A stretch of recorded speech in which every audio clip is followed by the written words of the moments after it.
अगर कोई हिंदू ये वीडियो देख रहा है तो आप हमारी एक आखिरी उम्मीद बचे हैं। मेरा नाम आलोक कुमार है और मुझे पता है यह वीडियो बनाने के बाद हम हिंदुओं के साथ यहाँ क्या होने वाला है, फिर भी हमारे पास कोई और रास्ता नहीं बचा, क्योंकि इस देश को जितना कश्मीर अपना लगता है, अगर उसका आधा भी नॉर्थ ईस्ट मेघालय लगता तो आज हम हिंदू यहाँ नहीं रोते। कश्मीरी पंडित, कश्मीरी हिंदू इस देश को इससे आगे कभी कुछ दिखाई नहीं। मारने वाले मुसलमान थे तो लोग भी चिल्लाए, सरकारें लड़ी, पिक्चर बनी, लेकिन उस जगह का क्या जहाँ मारने वाले मुसलमान नहीं है? क्या वहाँ के हिंदू इस देश के लिए हिंदू नहीं है? क्या नॉर्थ ईस्ट हिंदुओं की जमीन नहीं है? कश्मीर में 1991 से हिंदू मारे और भगाए जा रहे हैं और हम मेघालय शिलोंग में 1980 से मारे, भगाए और कन्वर्ट किए जा रहे हैं। हमारा हर एक दिन डर के साए में गुजर रहा है और किसी को हमारी जान की कोई नहीं पड़ी। मानो ऐसा कि हम जिंदे रहे या न रहे इसका कोई मतलब ही नहीं। आप हंसते हैं ना कि हम राइस बैग लेकर कन्वर्ट हो जाते हैं। कभी यह जानने की कोशिश करी कि हमारी जिंदगी कैसे गुजर रही है, पिछले 40 सालों से हमारे साथ क्या हो रहा है, यह जानने की कोशिश करी? तो आज सुनो।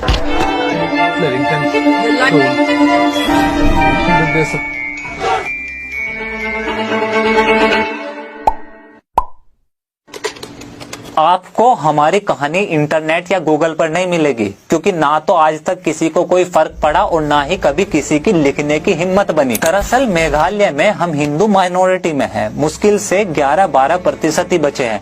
75% मेजोरिटी क्रिश्चियन लोगों की है, जिसमें खासी, जैंतिया और गारो कम्युनिटी सबसे ज्यादा डोमिनेंट। जैसे कश्मीर केवल मुसलमानों का है, हिंदुओं का नहीं, सेम वैसी ही शिलोंग मेघालय की लड़ाई है। हम हिंदुओं को वहाँ ढाकर्स मतलब आउटसाइडर बोलते हैं और इनका मकसद साफ है, या तो कन्वर्ट हो जाओ नहीं तो शिलोंग छोड़ दो। और ये मेघालय के हर एक हिंदू घर की लड़ाई है। सबसे बड़ी घटना हुई 1979 में। हम हिंदुओं के पूजा करने का विवाद इतना बड़ा बना कि हम हिंदुओं को घरों से बाहर निकाल कर मारा, हमारे घरों को जला दिया, हमारी दुकानें और प्रॉपर्टी तबाह कर दी। 20,000 से ज्यादा हिंदू शिलोंग छोड़ गए। सालों तक रेफ्यूजी कैंप में पड़े रहे, लेकिन ना कोई खबर, न टीवी और न सरकार। 1984 हिंदुओं के नरसंहार की दूसरी घटना निर्भया दिल्ली से थी, इसलिए पूरे भारत को उसकी चीखें सुनाई पड़ी। गौरी दे नाम था उस लड़की का, प्रेग्नेंट थी वो।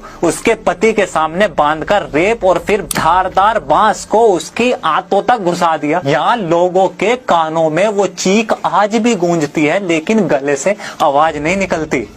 1987-1992 5-5, 7-7 महीने के बच्चे ऐसे फेंके गए जैसे कोई पत्थर फेंक रहा हो।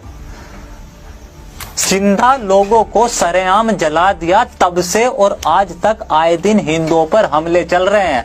यहाँ पुलिस और या लोकतंत्र काम नहीं करता। इस देश में लोकतंत्र केवल वही काम करता है जहाँ हिंदू मेजोरिटी में हो, वरना पुलिस और प्रशासन सब चुपचाप हमें मरता हुआ देखते हैं। अगर हम हिंदू शिलोंग में जिंदा है या लड़ पा रहे हैं तो वो केवल हरिजन सिख बस्ती या वहाँ बने गुरुद्वारे की वजह से है। जब भी शिलोंग में कोई दंगा होता है तो सारे हिंदू हरिजन बस्ती या गुरुद्वारे में चले जाते हैं। शिलोंग में केवल एक वो ऐसी जगह है जहाँ किसी की हिम्मत नहीं कि हमला कर दे, और इसी वजह से यहाँ के क्रिश्चियन लोगों की दो मांगे चल रही है। एक कि हरिजन बस्ती को रिलोकेट कर कहीं और बसाया जाए, दूसरा इनर लैंड परमिट कि अगर किसी को मेघालय या शिलोंग में आना होगा तो वो केवल परमिट लेकर ही आ सकता है। अगर ये दो चीजें हुई, यकीन करें कि अगले कुछ सालों के अंदर मेघालय शिलोंग में ना के बराबर हिंदू होंगे। कभी सोचा है यहाँ मेघालय शिलोंग में कभी कोई रेलवे क्यों नहीं आने दी?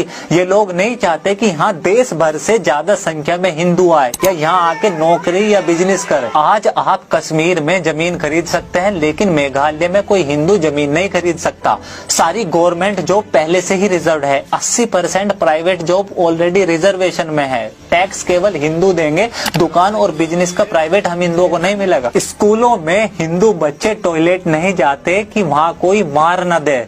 शाम को 5 बजे के बाद लोग घर से बाहर नहीं निकलते, पता नहीं वापस आए या ना आए। ये जो पूरा देश सीए चिल्ला रहा था ना, यहाँ ये मेघालय को सीए से बाहर रखा गया था। जब पूरा देश 15 अगस्त को आजादी का अमृत महोत्सव मना रहा था, यहाँ मेघालय में ब्लैक डे मनाया जा रहा था। कर्फ्यू लगा हुआ था 15 अगस्त के दिन। समय खत्म हो सकता है, लेकिन यहाँ हर घर वो अनकही अनसुनी कहानियां हैं जो कभी खत्म नहीं हो सकती। शिलोंग में माँ बाप अपने बच्चे को बोलते हैं कि अगर अकेले में कोई कुछ पूछे तो बोलना हम हिंदू नहीं खासी है।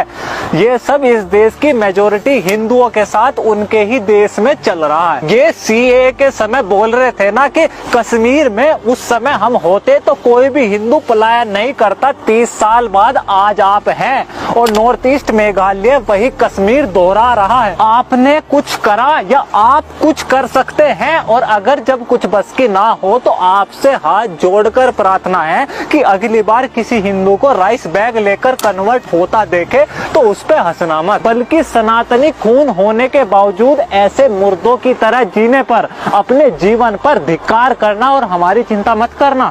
हमारी आखिरी सांस भी प्रभु श्री राम का नाम लेगी। बस एक आखिरी विनती है आपसे, मात्र खून से नहीं, कभी तो व्यवहार से सनातनी बनो।